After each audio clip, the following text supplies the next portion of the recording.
Béni soit le Seigneur, très heureux de venir passer quelques instants avec vous. Ce matin, je me suis réveillé avec cette parole.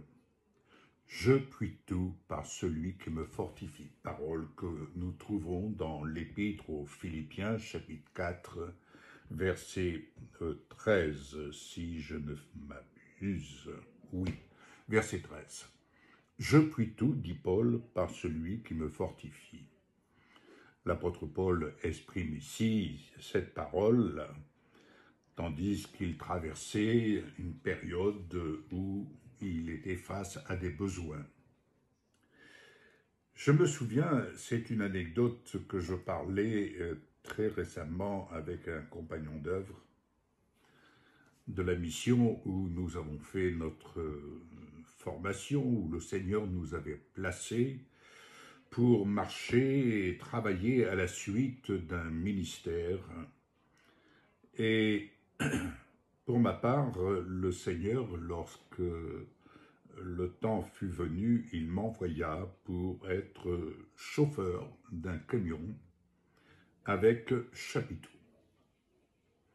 J'avais donc la mission, entre autres, de conduire ce camion avec le chapiteau pour les missions d'évangélisation que le ministère, que le serviteur avait préparé d'avance.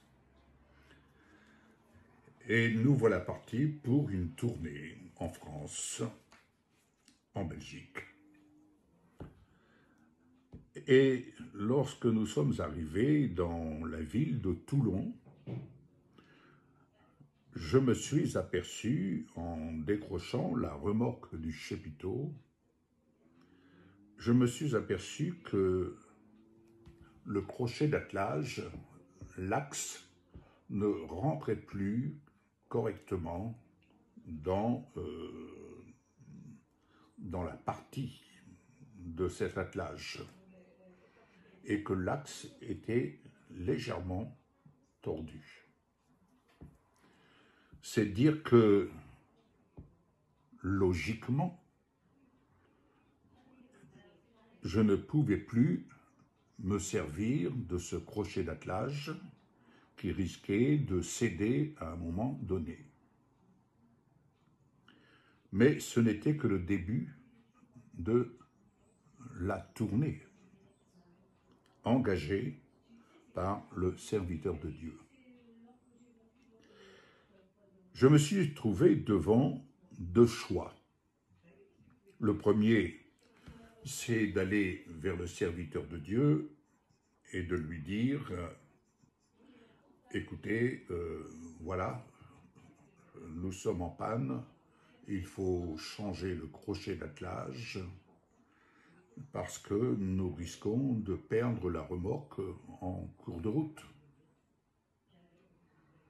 Mais le temps était compté.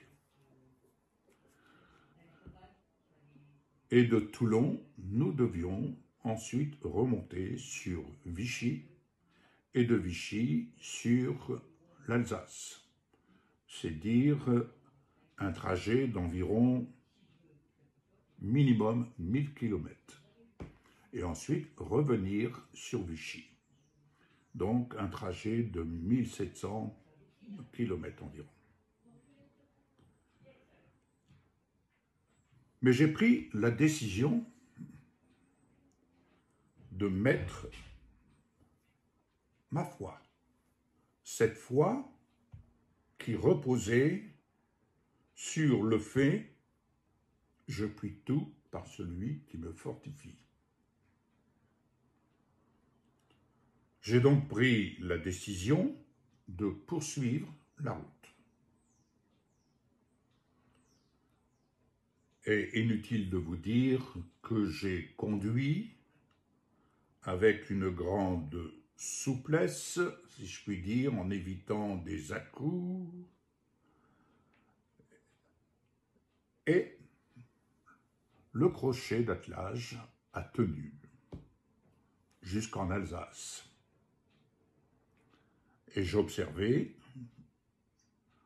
l'axe par lui-même était vraiment bien sorti de son lit. Et je suis revenu, roulant la nuit.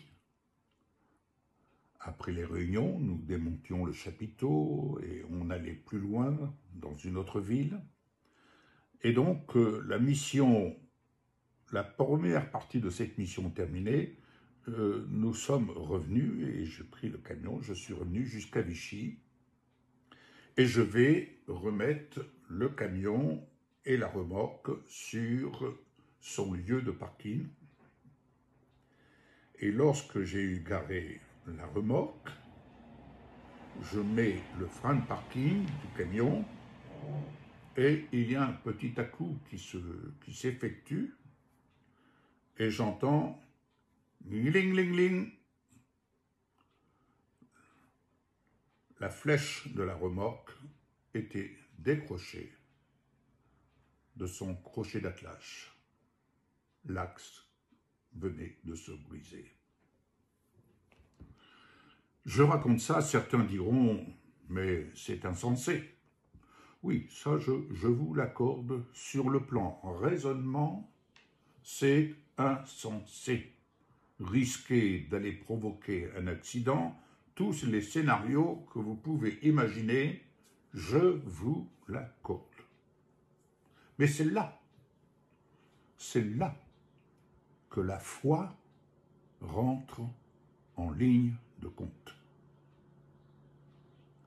J'aurais pu aller vers le serviteur et me reposer sur sa décision. Mais me reposant sur sa décision, positive ou négative, j'en aurais rien retiré si ce n'est que dire « je fais ce que le serviteur me demande ». J'obéis. Oui. Mais en fait, qui m'avait envoyé auprès de ce serviteur pour servir auprès de ce ministère et mettre en action l'œuvre que le Seigneur avait préparée à mon encontre afin que je la mette en pratique. Donc, j'ai pris ma responsabilité de serviteur là à la place où j'étais, de telle sorte que je n'ai point voulu embrouiller l'esprit du ministre de l'Évangile qui, lui, avait mission de servir la parole. Je devais donc prendre ma responsabilité de telle sorte que je permettais au ministre de la parole de servir librement, sans encombre dans son esprit, mais je devais assurer de mon côté la part de responsabilité qui m'incombait, en ce sens, si je suis ici au nom de Jésus, pour servir au nom de Jésus, je devais apprendre à travailler avec ma foi, car c'est par la foi que j'étais envoyé, c'est par la foi que j'étais placé ici, à cet endroit, et c'est par la foi que je devais servir ce que je devais servir, c'est-à-dire mettre en pratique ce que le Seigneur me donnait de mettre en pratique. Est-ce que vous comprenez, bien-aimés, que nous devons prendre notre responsabilité de telle sorte de permettre à ceux qui ont mission d'annoncer la parole, je dirais, comme je le fais personnellement, nous devons permettre aux ministres de la parole, aux ministres de l'Évangile, aux serviteurs de l'Évangile, de remplir pour chacun d'entre nous la part de responsabilité qui nous incombe, afin de permettre aux serviteurs de remplir le service pour lequel il s'est engagé à suivre le Seigneur dans ses œuvres, comme moi-même, en son temps, j'ai accompagné le serviteur, j'ai répondu, je me suis engagé avec le Seigneur pour accompagner, pour suivre le ministre de l'Évangile dans le service pour lequel le Seigneur lui-même l'appelait à servir. Autrement dit, nous formions ensemble, avec d'autres compagnons d'œuvre, bien entendu, nous formions un attelage permettant au serviteur d'annoncer ce que le Seigneur lui donnait mission d'annoncer pour le salut des âmes. Vous voyez, quand le Seigneur envoyait 2 à 2 ses serviteurs, ici, il nous envoyait en équipe pour travailler au royaume de Dieu et à faire fructifier le royaume de Dieu et surtout pour engranger des âmes dans son royaume. Bien-aimé, quelle est la place? Quelle est la place que tu prends dans l'œuvre du corps de Christ? Car nous parlons de l'œuvre du corps de Christ. Quelle est la place que tu prends? À quelle place te sens-tu appelé? Et comme le Seigneur le dit, fidèle dans les petites choses, à l'endroit où le Seigneur te demande d'être, fidèle dans les petites choses, il t'en confiera de plus grandes. C'est un processus divin que de prospérer dans son ouvrage, quand je dis de prospérer, d'aller de gloire en gloire. La réussite de l'œuvre de Dieu, c'est le soutien de la fidélité des uns et des autres. Cette œuvre que le Seigneur a mise sur mon cœur depuis 1988, date à laquelle nous nous sommes engagés à suivre le Seigneur là, dans l'œuvre pour laquelle il nous avait appelés, cette œuvre subsiste parce que des hommes, des femmes manifestent leur fidélité de telle sorte que nous avons été jusqu'à ce jour en capacité d'accomplir, d'annoncer, d'apporter le message par tous les moyens. Ça a été par l'imprimerie, ça a été par la télévision, ça a été par l'émission, ça a été de différentes manières, mais toujours entouré, accompagné par des hommes, des femmes que le Seigneur a choisis, inspirés, de telle sorte que cela nous a permis et nous permet aujourd'hui encore de pouvoir nous tenir comme des sentinelles, de pouvoir nous tenir et de bénir. Rappelez-vous, je vous disais dans mon propos hier, lorsque je me mets debout et lorsque nous nous mettons ensemble debout, nous avons nos pensées, c'est-à-dire notre tête, notre commandement, dans les lieux célestes. Nous avons les bras en croix, alléluia, permettant de bénir, de rassembler et de bénir les âmes. Nos mains sont faites pour servir et nos pieds sont faits pour que nous allions de lieu en lieu afin de bénir les âmes au nom de Jésus. Alors, quelles que soient les difficultés que nous pouvons traverser, que nous pouvons rencontrer, il y va de cette parole « Je puis tout par celui qui me fortifie ». Ce que je peux faire aujourd'hui, je peux le faire au nom de Jésus.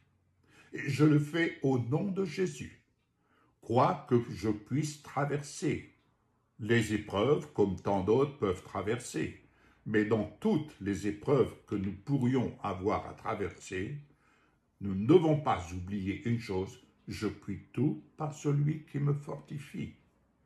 Je puis tout et surtout, ce qui est inacceptable pour notre raison, par la foi, je puis tout par celui qui me fortifie.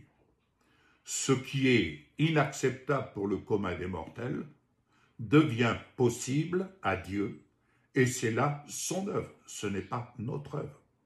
Ce que j'ai pu faire, en l'occurrence, en prenant la décision et en me reposant sur le Seigneur, en prenant la décision de poursuivre la route, j'ai poursuivi mon chemin en faisant ma part et en prenant ma part de responsabilité, et le Seigneur n'a pas manqué d'honorer ma part de foi, ma mesure de foi, engagée pour l'honneur du Seigneur, pour l'honneur de sa parole, et pour que sa parole puisse toucher des âmes. Tout ce que nous faisons pour le salut des âmes, c'est lui qui l'accomplit pour nous. Je puis tout par celui qui me fortifie. Est-ce que tu peux dire en ce jour, tu peux tout par celui qui te fortifie?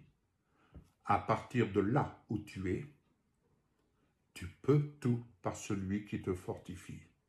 Tu peux faire, tu peux dire ce que le Seigneur te donne de dire, tu peux faire ce que le Seigneur dit que tu peux faire en l'honneur de son nom, et non pas par tes propres forces, mais par la puissance de l'amour de Dieu qui anime ton cœur. Au nom de Jésus, que cette parole t'accompagne en ce jour et que la gloire de Dieu vienne se manifester sur ta vie et dans ton environnement. C'est là ma prière à ton égard. Que Dieu vous bénisse, bien-aimés, au nom de Jésus, et n'oubliez pas, partagez, relayez ce message autour de vous à ceux-là qui ont besoin d'entendre l'appel du Seigneur. Je puis tout par celui qui me fortifie. Un seul chemin, une seule vérité, une seule vie. C'est là l'appel de Jésus-Christ, ressuscité, glorifié. À très bientôt. Bonne journée à vous. Au revoir.